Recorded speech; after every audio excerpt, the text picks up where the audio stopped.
자, 수능특강 1주차 3페이지부터 갑시다잉. 학교에서 지금 여기 나가고 있습니까? 나가고 있어요? 응. 안 나가고 있어요? 몰라요. 예. 자, 정훈님의 월곡 답가라는 연시조가 나와 있는데 사실 처음 보는 사람들이 대다수일 거예요. 근데 이런 작품들을 잘 생각해보면 어려운 애들을 그렇게 섞어놓지는 않아. 해석이 쉬워요. 자, 봐. 제목부터 설명을 해주면 물론 이거는 몰라도 해석을 할 수는 있긴 한데 배웠으니까 알아야 되겠지. 자, 월곡이라는 게 내 벗이거든요. 우리 이황 선생님을 부를 때 퇴계 이황이라고 부르죠. 이를 부를 때 율곡 이라고 부르죠. 그런 호가 있잖아요. 그 호 중에 하나일 거라고 생각해요. 그래서 월곡이라는 자에게 내가 답가를 보내는 것 이렇게 되는 거죠. 그래서 이 작품의 커다란 주제를 보면 벗에 대한 그리움인데 이 그리움을 이야기하기 위해서 여러 개의 작품을 나열을 했기 때문에 각각의 수의 중심 내용도 잡아놓으면 되겠지. 요 커다란 뿌리만 갖고 있으면 쉬워져요. 자, 1수 갑니다. 옛사람, 지금사람, 이목구비는 같지만 겉모습은 같은데 나 혼자 어찌하여 옛사람을 그리는가. 봐라. 나 혼자 옛사람을 그리는가. 다시 말하면 서술어가 그리다죠. 그럼 여기서 뭐 던지고 있는 거라? 타자에 정서 던지고 있는 거지. 그럼 1수의 중심 내용은 결국 그리움이 되는 거예요. 그러면 물론 뒤에까지 읽고 다시 돌아와야 옛사람이 누군지 알겠지만 여기서 칭하고 있는 옛사람이 바로 내 벗이거든요. 그래서 나의 벗에 대해서 나는 그리워하고 있다. 그래서 종장을 보면 나는 지금도 옛사람이 계시다고 생각하면 그 옛사람은 곧 내 벗인가 하노라. 다시 말해서 벗과 옛사람을 동격화하고 있다. 이렇게 판단하시면 되겠죠. 자, 여기에서 혹시 몰라서 하나 더 잡고 갈 게 있어. 종장에 있는 동결 어미 뭐뭐 하노라. 자, 이 아이는 어떨 때 쓰는 말이냐면 평성형이 아니죠. 나는 생각을 해봤다. 옛사람과 내 벗이 똑같다. 뭔지 알겠어요? 감탄사는 없고 느낌표는 없어도 내가 깨달은 바를 지금 던지고 있는 거기 때문에 이 부분도 영판적 어조로 해석하셔야 합니다. 됐죠? 자, 그럼 영판적 어조까지 써가면서 나의 벗에 대해서 그리움을 표현했네. 그게 1수가 되는 거죠. 그럼 1수의 중심 내용은 벗을 그리워함. 끝. 자, 그 다음에 4수 갑니다. 청송으로 울타리를 삼고 백운으로 장을 둘렀어요. 뭔지 모르겠지만 이렇게 되는 거죠. 청송이라는 게 어쨌든 소나무인 건 너네가 알아. 그럼 속세야 강호야? 강호겠죠? 그 다음 보시면 백운이 떠 있대요. 물론 속세 위에도 구름은 떠 있는데 속세에 있다 보면 사람을 보고 건물을 보다 보니까 구름을 볼 새가 없단 말이야. 그럼 여기에서 말하는 백운이라는 것도 강호를 지칭하는 단어가 되는 거라. 근데 지금 현재 이 아이로 이루어진 강호에 계시는 것까지는 파악을 했다 칩시다. 서술어를 보시면 청송으로 아예 울타리를 삼아놨어요. 백운으로 장을 딱 만들어놨어요. 그렇게 하고 나서 중장을 보시면 초삼간에 계시는데 숨어 계신데 번님이에요.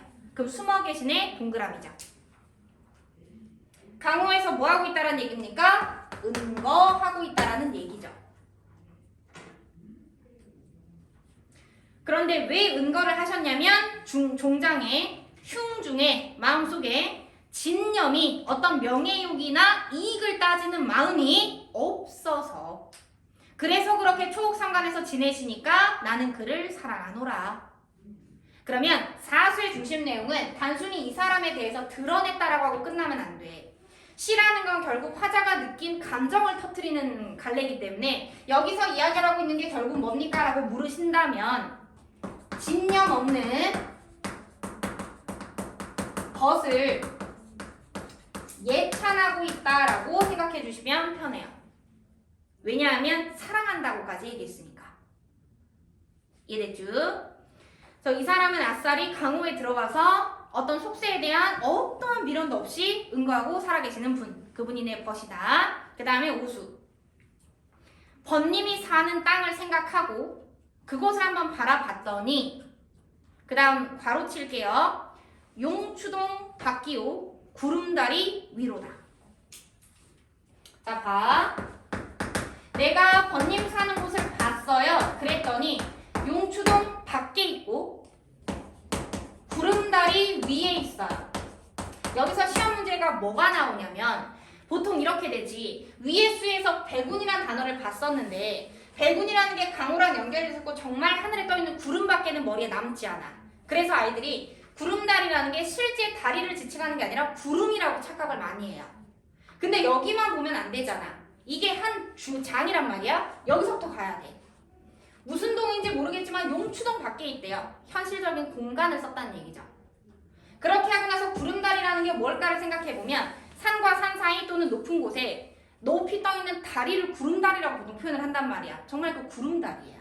그럼 얘는 화자가 벗에게 느끼는 심리적인 거리감이 아니고 실제로 물리적인 거리감을 갖다가 칭하고 있는 부분이구나라는 걸 눈치채야 돼요. 진짜 멀다. 그렇게 너무나 멀기 때문에 종장, 밤마다 외로운 꿈만 혼자 다녀올 수밖에 없어요. 그럼 종장에서 잡을 거 첫 번째는요. 어느 날 밤 하루에 간 게 아니고요. 밤마다 매일매일. 그 다음에 내 꿈을 뭐라고 표현했냐면 외롭다라고 표현했으니까 화자의 감정 상태 드러난 거 잡아내셔야 되고 그래서 내가 근본적인 해결책은 안 되지만 꿈에서라도 님에게 벗에게 갔다 오노라 라고 이야기를 하고 있다라는 거. 자, 그러면 이 단어에서 끄집어낼 수 있는 감정 상태를 하나만 체킹을 해볼까요? 밤마다 누군가를 떠올렸대? 그리운 거지. 됐죠? 그래서 나는 너를 떠올리면서 지금 현재는 외로워서 꿈에서 맨날 너한테 갔다 와 이렇게 얘기를 하고 있는 거예요. 자, 그러면 오수의 중심 내용 벗을 보고픈 간절함이라고 쓰시면 되겠네요. 벗을 만나고 싶은 간절함.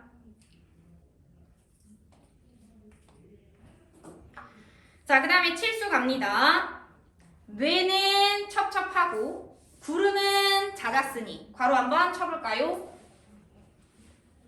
자, 우리 벗이 계시는 곳이 어떠냐면 뇌가 첩첩 산과 산이 쌓여있다는 얘기죠. 그 다음에 구름이 작다. 구름이 엄청 껴있다는 얘기는 높이 자체가 높다는 얘기죠. 그러니까 구름다리 얘기가 나왔겠지. 그럼 다시 말하면 아까처럼 똑같아요. 나는 지금 현재 여기에서도 뭘 전달하고자 하는 거냐면 화자가 벗과 사이에서 느끼는 물리적인 거리감을 여기서도 표현을 하고 있구나. 단 배구법을 활용해서. 너무 멀어요. 그래서 고인의 집터가 바라봐도 볼 수가 없어요. 고인이란 단어에 네모칸 쳐보죠. 자, 고인을 갖다가 우리말로 표현해보세요. 옛사람이죠. 그러면 이 고인도 결국 누구란 얘기입니까? 나의 벗인 거죠. 그래서 내가 벗의 집터를 바라봐도 그 벗을 볼 수는 없어요. 그래서 그 뒤에 마음만 길을 알아서요. 마음으로만 오락가락하고 있어요. 여기랑 연결이 되는 거죠. 꿈만 왔다 갔다 했다라는 것과 마음만 오락가락 했다라는 것과 똑같은 거지. 그럼 결국 여기에서도 결국 벗을 보고 싶어서 내 마음이 이랬다 저랬다 했습니다라는 건 결국은 그리움을 여전히 느끼고 있습니다. 나 진짜 너 보고 싶다. 이런 걸 갖다가 표현해 주시면 되겠다. 자, 그 다음에 구수. 별표가 나와 있으니까 스리슬쩍 밑에서 미리 읽고 올라오시면 편하겠네요. 한나라 고조 때 네 사람의 백발 노인이 세상의 어지러움을 피해서 상산에 숨어서 버섯을 캐면서 살았다는 고사를 인용했다. 정리해보면 그 고사를 인용한 이유가 뭐인 거라? 속세와의 단절을 원한다가 되겠죠.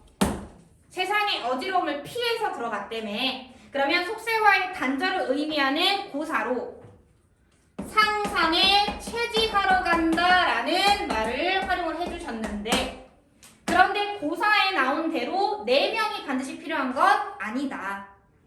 상산의 체질을 하기 위해서 부디 넷이 갈 것인가? 필요 없다. 따라올 리가 어차피 없으니 우리 둘이 갑시다.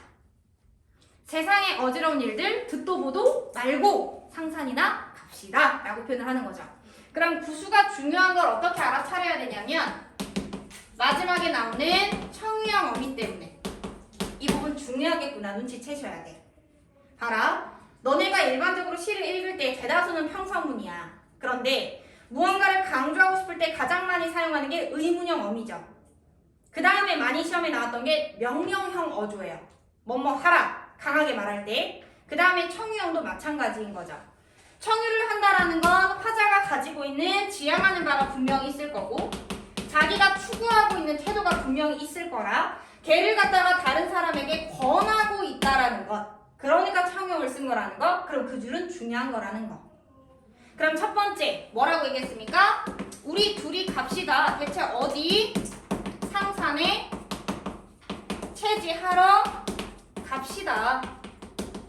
다시 말하면 속세 단절합시다. 이해됐죠? 그 다음에 두 번째는 보시면요. 합시다가 아니라 하지 맙시다예요. 부정형으로 바꿨어요.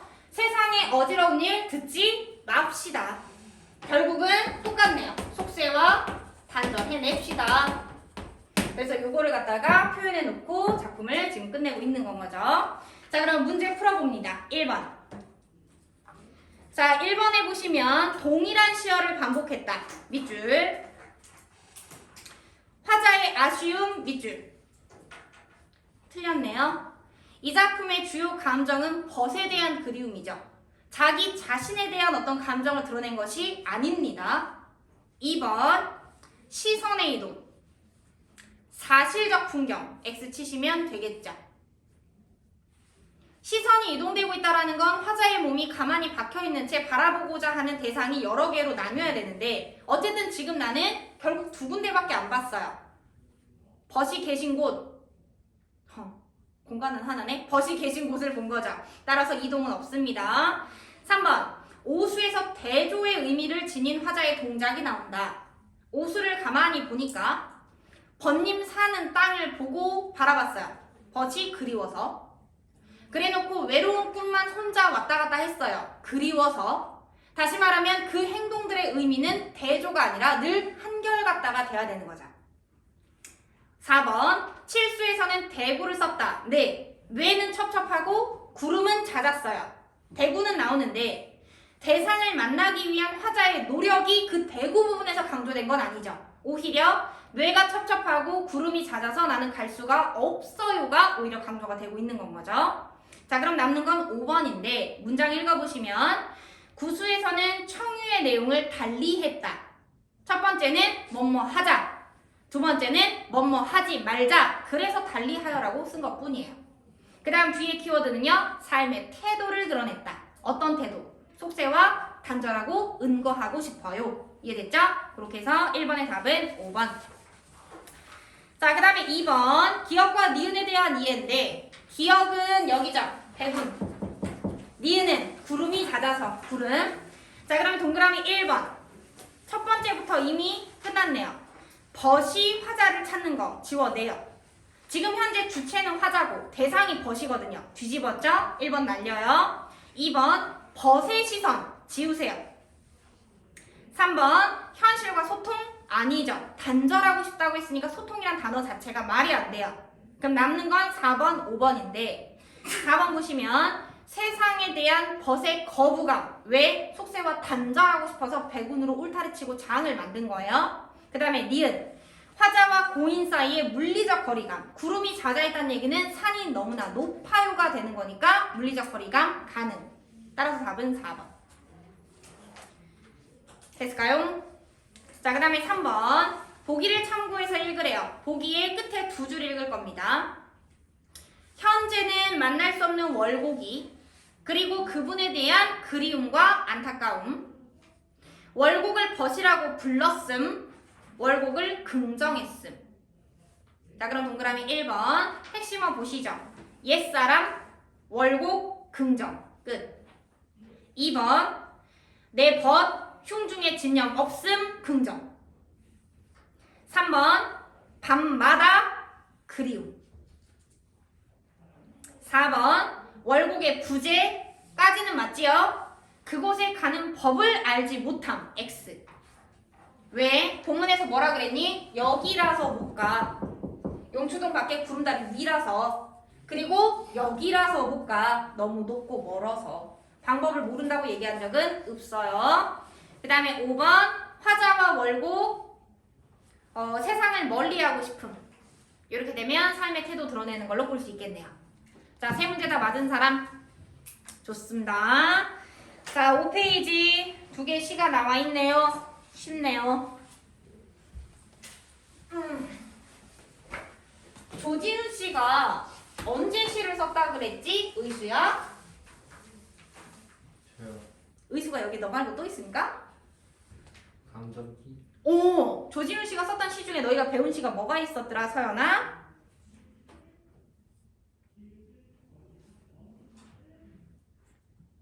내가 시를 썼어. 시를 썼는데 읊어줄 사람이 없는 거야. 그래서 여기에 와서 읽었어. 그랬더니 철창 안에 있는 얘들이 나한테 어머 얘 여기 나라 없는 시인이 있어 얘 막 이렇게 얘기했던 시 뭐였죠? 동물원의 오후. 그렇지. 걔는 떠올리셔야지. 슬펐잖아요. 얘도 마찬가지예요. 자, 낙화를 봤는데 떨어지는 꽃이야. 근데 대체 얘를 통해서 뭘 얘기하고자 하느냐? 1, 2, 3 세 줄 묶으세요. 4, 5, 6 세 줄 묶으시고 7, 8, 9 세 줄 묶으세요. 묶었나요? 자, 해석해보면서 하나씩 잡아드릴 거예요. 꽃이 지기로 소니 바람을 탓하랴. 하지 말란 얘기죠. 서리법이니까. 자, 그럼 이렇게 한번 가볼게. 꽃이 진다라는 건, 낙화한다라는 건 원래 떨어지는 거지. 그때 때마침 불었던 그 바람을 탓하면 안 된다. 다시 말하면 자연의 원래 섭리가 그런 거다. 그러니 받아들여야 한다. 맞죠? 낙화는 원래 되는 거다. 그런데 주렴 밖에 성긴 별이 하나둘 쓰러지고, 자, 주렴이라는 건 발, 블라인드 얘네 떠올리시면 돼요. 주렴 밖에 성긴 별. 어떤 별이냐면 드문드문 떠있는, 막 확 다 떠있는 거 말고 여기 저기 하나씩 떠있는 드문드문 떠있었던 그 별이 하나둘 쓰러졌대요. 자, 이과적으로 생각하면 이거죠. 하늘에 늘 별은 떠있지. 근데 지금은 내 눈에 안 보이잖아. 언제 보이지? 밤에. 그랬다가 하늘에 있는 별이 안 보이기 시작하는 때가 와요. 그때가 언제니? 새벽녘이 되고 아침이 되면 별은 마찬가지로 없어지죠. 다시 얘기하면 여기서 말하는 별이 쓰러지다라는 건 시간이 새벽녘으로 향해 가고 있다는 걸 보여주고 있는 건 거야. 별이 하나둘씩 사라집니다. 그렇기 때문에 밤에 울던 귀촉도의 울음 뒤에, 자, 귀촉도라는 아이는 너네 배웠던 시의 새들 중에 두견이, 적동새 얘네랑 똑같아요. 한밤중에 우는데 울음소리가 그렇게 좋지 못한 아이들이라서 원래 귀촉도가 의미하는 바가 가한의 감정이거든요. 근데 일반적으로 한이라는 건 마음속에 맺혀 있어서 풀리지 않는 응어리를 얘기하는데 이 사람은 지금 현재 막 한을 얘기한 것까지는 아니야. 단 귀촉도라는 요 소재를 활용했기 때문에 지금 현재 이 시가 부정적인 감정에 대한 시라는 건 잡을 수 있죠. 이 귀촉도가 울었을 때 그 울음 뒤에 먼 산이 다가섭니다. 자, 봐. 저 멀리에 산이 있었어요. 그런데 그 산이 나에게 다가서다라고 표현을 했어요. 불가능하죠. 왜냐면 애초에 산이라는 건 무생물이야. 그런데 얘가 다가온다라고 마치 움직이는 것처럼 표현을 했으니까 지금 현재 화류법을 쓰고 있다는 건 쉽게 잡을 수 있을 거예요. 자, 그러면 화류법까지 써가면서 대체 뭘 표현하고 싶었느냐? 얘도 마찬가지로 시간의 경과죠. 깜깜한 밤에 우리는 가로등이 많은데 그때 어르신들은 그런 게 없어. 그러면 한밤중에 저 멀리 있는 산을 봐도 산은 안 보여. 그랬다가 점점 새벽이 되고 아침이 밝아오기 시작하면 산이 내 눈에 들어오기 시작하지. 그걸 다가온다라고 표현을 한 건 거야. 시간이 경과했습니다. 자, 그러니 촛불을 꺼야 하리. 꽃이 지는데 그 꽃이 지는 그림자가 뜰에 어리어서 내 집에 있는 하얀 미닫이가 꽃잎으로 우연 붉어지고 있어. 자, 다시. 내가 지금 현재 하얀 미닫이에 있는데요. 그 미닫이 너머로 우연, 이게 무슨 뜻이냐면 희미하게 라는 뜻으로 해석하시면 돼요. 희미하게 붉은색 꽃잎이 떨어지는 낙화의 그 광경이 눈에 들어오고 있는 건 거죠. 자, 그러면 하얀색, 붉은색, 색채 대비 활용해 가면서 심상써 가면서 지금 광경을 표현하고 있는 거지. 자, 그러다가 마지막 세 줄 보시면 이렇게 잠깐만요. 귀촉도. 이렇게 묻혀 사는 이에 여기서 말하는 묻혀 사는 이가 누굴까? 화자 자기 자신이겠지. 묻혀 사는 이의 고운 마음을 대체 아는 이가 있을까? 저하노니. 자, 저하다라는 게 뭐냐면 염려하다 정도로 해석하시면 돼요. 사극을 보면 임금님께서 비가 오랫동안 안 내리다가 비가 오랜만에 오면 아 좋다 하고 비를 맞으시는데 옆에서 내시가 뭐라고 해? 임금 몸을 뭐라고 하더라? 옥체가 상하실까 저대옵니다 라고 한단 말이에요. 옛날에 쓰셨던 단어들이죠. 그래서 어떤 누가 나의 마음을 알까 염려가 됩니다. 어쨌든 꽃이 지는 아침은 울고 싶어라. 결국 하고 싶은 말은 이거였던 거죠. 꽃이 떨어지는 걸 보고 있으니 괜히 마음속에서 짠해서 울음이 나오더라. 석양 보면서 울었던 사람 손 들어보세요. 아직 그런 경험 없죠? 아침 해가 떠오를 때 해돋이를 보고 울었던 사람 손 들어보세요. 인생을 덜 살았죠. 이런 말을 자꾸 하면 안 되는데 나 덜 늙었는데 내 옛날에는 저녁 노을을 별로 안 좋아했어. 근데 어느 날 저녁 노을을 보는데 우리 아파트에서 보는데 진짜 완전 불타는 듯한 주황색의 노을을 봤었거든요. 내가 사진도 찍어놔서 내 핸드폰에 있는데 그냥 순간 속에서 울컥했어요. 어떤 점에서 울컥했냐면 제가 지듯이 나도 이제 슬슬 지겠지 싶은 생각이 드는 거야. 그래서 좀 마음이 안 좋았어요. 그래서 그 얘기를 남편이한테 했더니 남편이 그랬어. 야, 철들면 안 돼. 정신 차려. 막 했어요. 철들면 늙는다고 우리 남편은 믿거든요. 그래서 그랬던 경험이 있는데 아마 이런 걸 거야. 이 사람이 처음부터 무슨 생각이 있었던 건 아니었겠지. 근데 어느 날 밤부터 새벽 시간 지나서 아침이 될 때쯤 꽃잎이 하나 둘씩 떨어진 걸 보니까 그래, 모든 것엔 저렇게 끝이 있는 거지 라고 생각을 하고 났더니 울고 싶어지는 건 거야. 그러면 이 부분이 지금 현재 화자가 말하고자 하는 바를 울고 싶어 라고 직접적으로 제시를 한 부분이 되는 거고, 여기까지 됐죠? 분명히 울고 싶다고 했어요. 비애가 이런 단어 눈에 모를 나이지 아닙니다. 고3이에요. 비애를 느꼈는데 얘를 갖다가 갑작스럽게 어떻게 끄집고 올 수 있습니까, 선생님? 연결고리가 없진 않았죠. 이해되시나요? 자, 귀촉도라는 소재를 활용해가지고 감정적으로 분위기를 제시를 하고 있었거든. 얘를 토대로 맨 마지막에서 감정을 던진 거죠. 됐죠? 자, 그러면 낙화의 주제는 결국 삶의 비애가 되는데 이 아이를 드러내기 위해서 활용한 시상 전개 방식을 표현하려고 처음에 3개씩 묶으라고 했어요. 자, 앞에 세 줄을 보시면 아직은 별이 있을 때예요. 그런데 중간에 2줄을 보시면 이제 슬슬 촛불을 꺼야 할지 말아야 할지 하는 그 시간이 다가온 거거든요. 새벽녘이 왔고요.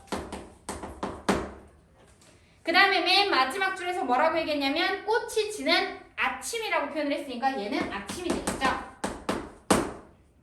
그럼 지금 전반적으로 시에서 시간의 경과를 활용한 시상 전개가 나오고 있구나 잡을 수 있는데 하나가 아니야. 이 위에 또 하나 얹어야 되죠. 뭐? 봐라. 밤에는 뭐 얘기할게요? 별 얘기했고 귀촉도 얘기했고 산 얘기했어요. 다시 말하면 내 얘기를 한 게 아니라 외부 상황을 표현했다는 얘기죠. 중간 부분도 보실까요? 꽃이 떨어졌어요. 외부를 설명했죠. 그래놓고 제일 밑에서 갑자기 뭐 얘기했습니까? 묻혀 사는 이, 자기.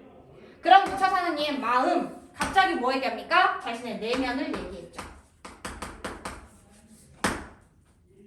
그럼 이렇게 2개를 묶어서 뭐라고 얘기하시면 됩니까? 앞부분에서는 바깥의 경치를 얘기했고 뒷부분에서는 후 자신의 감정을 내겠다. 후정. 됐죠? 그럼 크게 잡아야 될 두 가지가 있으니 하나는 시간의 경과, 하나는 선경 후정. 그렇게 해서 비애를 노래했다. 됐죠? 자, 그 다음에 김현승님의 플라타너스라는 작품 보시면 감사하게도 그래도 이해가 그렇게 어려운 작품은 아니죠. 자, 갑니다. 너네 플라타너스라는 나무는 압니까? 막 몸통 되게 통통한 기둥에 나뭇잎 되게 크게 난 거 있어요. 그 나무인데, 자, 첫 번째 줄. 꿈을 아느냐고 내게 물으면 쉼표 플라타너스 너는, 다시 말하면 내가 너에게 꿈을 물었는데 그때 말하는 너라는 것은 바로 플라타너스 나무를 칭하는 것이다 라고 지금 첫 번째 줄에서 던진 거죠. 동격인 거예요. 자, 그러면 첫 번째는 플라타너스 나무에게 인격을 부여하고 있구나. 그런데 두 번째, 당신도 아니고 너, 그리고 그런 너라는 나무에게 너 꿈이 있니? 라고 물었어요. 여기서 벌써 친밀감을 형성하고 있는 건가? 라고 생각을 할 수 있어요. 됐을까요? 자, 꿈을 아느냐? 라고 너에게 물었더니 어머, 너의 머리는 어느덧 파란 하늘에 이미 젖어 있네. 자, 어떤 하늘에 젖어 있어요? 파란. 꿈이랑 연결되는 색채죠. 하늘에 이상과 동경을 상징하는 단어죠. 이미 거기에 젖어 있더래요. 그러면 플라타너스라는 나무 자체는 긍정의 소재가 된다는 얘기죠. 그 다음에 보실까요? 너는 사모라는 것은 할 줄 모르지. 사람은 아니니까. 그런데 플라타너스야, 너는 너에게 있는 것으로 남들에게 그늘을 늘려줄 줄 알더라. 그럼 그늘을 늘려주다. 다른 말로 표현해보시면 남들에게 무언가를 베풀다. 한 단계 더 나아가 보면 포용할 줄 알더라. 그 다음 볼까요? 내가 먼 길에서 올지. 그런데 홀로 되어서 외로울 때 플라타너스 너는 그 길을 나와 함께 걸어줬었지. 함께 동그라미 치시면 되겠네. 자, 그러면 화자의 상황 자체가 그렇게 긍정의 길은 아니었던 것 같아요. 그죠? 먼 길을 돌아왔고 외로운 그 길을 돌아왔는데 그러던 와중에도 플라타너스가 나와 늘 함께 해줬었구나 라고 이야기하고 있는 거고, 그 다음 보시면 그래서 나는 생각했대. 이제 너의 뿌리 깊이 나의 영혼을 불어넣고 싶어. 좀 있어 보이는 말로 표현하면 나는 플라타너스야. 너와 일체가 되기를 원해. 이걸 너희가 고전에서 배울 때는 무라 일체라고 배웠었던 거예요. 그래서 일체하고 싶은데 그런데 너와 나는 신이 아니지. 그래서 못하지 라는 얘기죠. 일체를 소망하긴 하였으나 너와 나는 신이 아니야. 다시 말하면 그게 불가능하다라는 거 나도 알아. 이걸 갖다가 조금 어렵게 표현을 한번 해보면 결국 한계는 있지. 유한성을 인식했다. 그렇지만 하나가 못 돼도 괜찮습니다. 마지막 보시면 수고로운 우리의 길이 다하는 어느 날, 내가 죽는 어느 날, 플라타너스 너를 맞아줄 검은 흙이 먼 곳에 따로 있느냐? 얘는 서리법이 아니에요. 진짜 물은 거예요. 검은 흙이라는 건 죽음을 상징하는 겁니다. 검은 물, 이게 죽음이거든요. 검은 흙, 죽음이에요. 너 있어? 없으면 같이 가고 싶어 라는 게 숨어있지 않겠니? 나는 오직 너를 지켜 네 이웃이 되고 싶어. 이웃의 동그라미. 그리고 우리가 나중에 죽어서 가는 그곳은, 그곳의 동그라미. 아름다운 별과 나의 사랑하는 창이 열린 곳일 거야. 그러면 플라타너스와 함께하는 것에 대한 긍정적인 의미를 던지면서 시는 끝난 거죠. 이해됐을까요? 자, 그러면 문제를 바로 풀어볼 건데 1번 문제. 가와나에 대한 설명으로 가장 적절한 걸 찾으래요. 단어를 볼 거예요. 1번 공간이동, 둘 다 없어요. 2번 서리법, 가에는 있는데 나는 서리로 보기에는 애매해요. 오히려 의문이 맞다고 봅니다. 3번 하강적 이미지는 낙화에만 나오죠. 4번 과거와 현재를 대비한 건 둘 다 없어요. 5번 가는 혼잣말, 나는 건네는 방식. 네, 얘가 답이 되겠네요. 자, 2번 문제 보기를 활용합니다. 시인들은 시를 통해서 자연에서 발견한 아름다움을 형상을 할 건데 가시에서는 자연에서의 아름다움의 동그라미, 그 아름다움을 보고 나서 그러한 아름다움에 내면의 공명을 일으켰다. 내면의 공명 동그라미. 그리고 유발했던 특별한 정서에 세목한. 왜냐하면 이 사람이 삶의 비애를 느꼈으니까. 됐죠? 자, 그랬을 때 나시는 자연물에서 발견한 숭고한 덕성의 체크. 그래서 그것을 밑에 줄 예찬. 그리고 그 자연물과의 동반자적 인식. 다 던져줬네요. 그러면 동그라미 1번 볼까요? 하얗다, 붓다, 색채 대비니까 아름다움이 맞습니다. 그리고 색채 이미지 가능. 따라서 1번은 맞는 말. 2번 울고 싶다, 내면의 공명, 서글픔. 3번 그늘을 느린다, 포용력, 예찬. 4번 신이 아니다, 한계. 근데 극복은 안 나오죠. 이해됐죠? 5번 이웃 동반자. 그럼 답은 4번. 자, 그 다음에 3번 문제. 이거 틀렸으면 안 돼. 왜냐하면 2번이랑 결국 똑같은 문제 낸 거거든요. 5번이 답이에요. 플라타나스와의 인연이 언젠가 단절될 거다. 그런데 2번 문제에서 뭐라고 얘기했냐면 동반자적 인식을 가졌다고 했단 말이야. 단절이 아니라 유지를 시켰었어야지. 그렇게 본다면 동그라미 5번에 절망감이라는 단어도 애초에 그른 거고요. 됐죠? 원래 7페이지에는 작품도 하려고 했는데 어느 누가 글쎄 책을 2번이나 안 갖고 와서 시간을 잡아먹어서 좀 괜찮아요. 다음 주에 이것도 이어서 하면 되고, 다음 주에 오실 때 8페이지까지 서재 야회록 다시 읽고 9페이지, 10페이지 다시 풀어보시고 2주차까지 풀어오시는 걸 과제로 내겠습니다. 앤드 모의고사 심화 엄매 드린 거 선택사항이 아니야. 다음 주에는 반드시 갖고 오셔야 됩니다. 끝. 네.